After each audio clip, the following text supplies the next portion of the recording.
आप प्रतियोगी परीक्षार्थियों को कोचिंग के माध्यम से गाइड कर रहे हैं, बहुत ही नेक कार्य है। वीरेंद्र कुमार जी।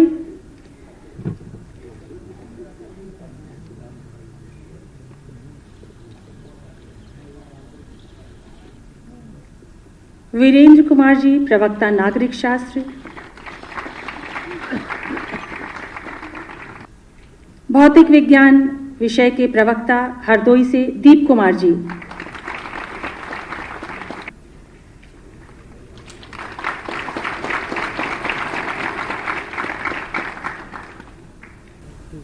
कई वर्षों के बाद उत्तर प्रदेश के राजकीय इंटर कॉलेजेस में शिक्षकों के चयन की ये प्रक्रिया इतने पारदर्शी तरीके से संपन्न हो पा रही है।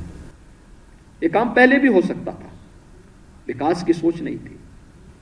नौजवानों के प्रति उनके मन में कोई इस प्रकार का भाव नहीं था।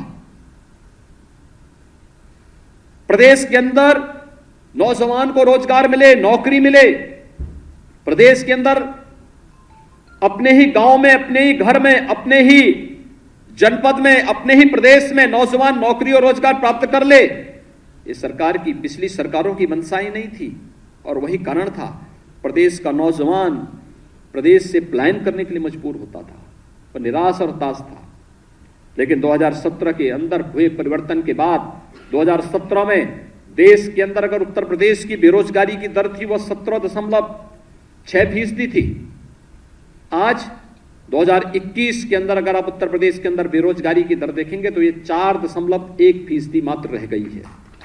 यानी परिवर्तन लगातार हर स्तर पर देखने को मिल रहा है। ये परिवर्तन इस बात का द्योतक है कि प्रदेश के अंदर प्रदेश ने जो दिशा अपनी तय की है वह एक सही और सकारात्मक है।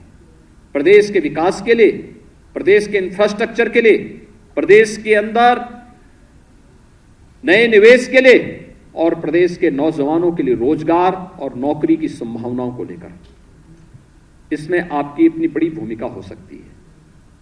आप में से 2846 शिक्षक आज चयनित होकर के जाएंगे और ये 2846 शिक्षकों से मेरी यही अपेक्षा होगी कि चयन की पूरी प्रक्रिया में कहीं भी आपको किसी भी स्तर पर प्रवेश पत्र भरते समय, यानी जब आपने इस परीक्षा के लिए अपना प्रवेश पत्र भरा होगा, एग्जामिनेशन फॉर्म भरा होगा, उस एग्जामिनेशन फॉर्म से लेकर के परिणाम आने, चयन होने, मेरिट सूची तैयार होने और आज नियुक्ति पत्र प्राप्त होने तक किसी भी स्तर पर कहीं भी सिफारिश कराने की नौबत आपके सामने नहीं आई होगी। एकदम पारदर्शी तरीके से, पूरी व्यवस्थित तरीके से ये पूरी की पूरी प्रक्रिया संपन्न हो रही है। जब आपको किसी भी प्रक्रिया में न सिफारिश की आवश्यकता है, पूरी ईमानदारी के साथ आपको चयन की इस प्रक्रिया के साथ जोड़ करके आपके उज्जवल भविष्य को आगे बढ़ाने के लिए और आपकी प्रतिभा का लाभ उत्तर प्रदेश के लिए लेने के लिए सरकार पूरी प्रतिबद्धता के साथ कार्य कर रही है, तो सरकार की भी आपसे कुछ अपेक्षाएं जरूर होंगी। अपेक्षा प्रदेश के अंदर एक सकारात्मक माहौल, प्रदेश के नौजवानों को नई दिशा देने के लिए आप सबसे सरकार अपेक्षा रखती है। 2022 से यह देश नई शिक्षा नीति के साथ आगे बढ़ेगा। हम आभारी हैं आदरणीय प्रधानमंत्री जी के, जिन्होंने 2020 में कोरोना महामारी के बावजूद नई शिक्षा नीति को पूरे देश के अंदर लागू किया। शिक्षा जगत में आमूलचूल परिवर्तन करने का, इस देश को सुयोग्य नागरिक प्रदान करने के एक महत्वपूर्ण केंद्र के रूप में हमारे शिक्षण संस्थाओं को स्थापित करने के और शिक्षा केवल किताबी ज्ञान नहीं होगी बल्कि शिक्षा एक इनोवेशन का माध्यम भी बनेगा। शिक्षा पुस्तकीय ज्ञान के साथ साथ नए अनुसंधान और नए शोध के भी माध्यम बनेगी। इस दृष्टि से नई शिक्षा नीति देश के अंदर लागू की गई है, जिसमें तमाम प्रकार के विकल्प हर एक छात्र छात्रा के लिए उपलब्ध कराए जा रहे हैं। और मुझे लगता है कि उसके लिए अभी से अपनी तैयारी और अपने को उसके अनुरूप बनाने की तैयारी ये आज की सबसे बड़ी आवश्यकता है। और मैं आह्वान करूंगा आप सबका, आपने देखा होगा, आप में से बहुत सारे अभ्यर्थी ऐसे रहे होंगे जिन्होंने अपनी किस्मत को 2017 के पहले तमाम प्रकार की प्रतियोगी परीक्षाओं के साथ आजमाने का प्रयास किया होगा, लेकिन योग्यता होने के बावजूद आपको निराशा मिली होगी, क्योंकि तब पारदर्शी व्यवस्था नहीं थी, ईमानदारी का अभाव था। तब हर एक चयन की प्रक्रिया में बेईमानी और भ्रष्टाचार का घुन लग जाता था और अंततः व्यक्ति को हताश और निराश होकर के घर में चुपचाप बैठना पड़ता था।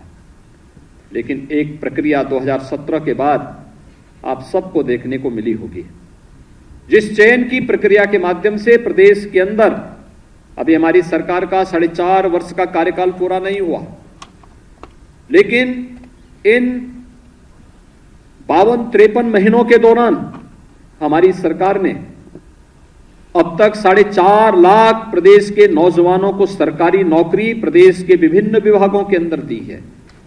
और अन्यथा ये सभी नियुक्तियां पिछली सरकारों की बेईमानी और भ्रष्टाचार की गिद्ध दृष्टि के कारण, न्यायालय के स्थगन आदेश के कारण रुकी हुई थी।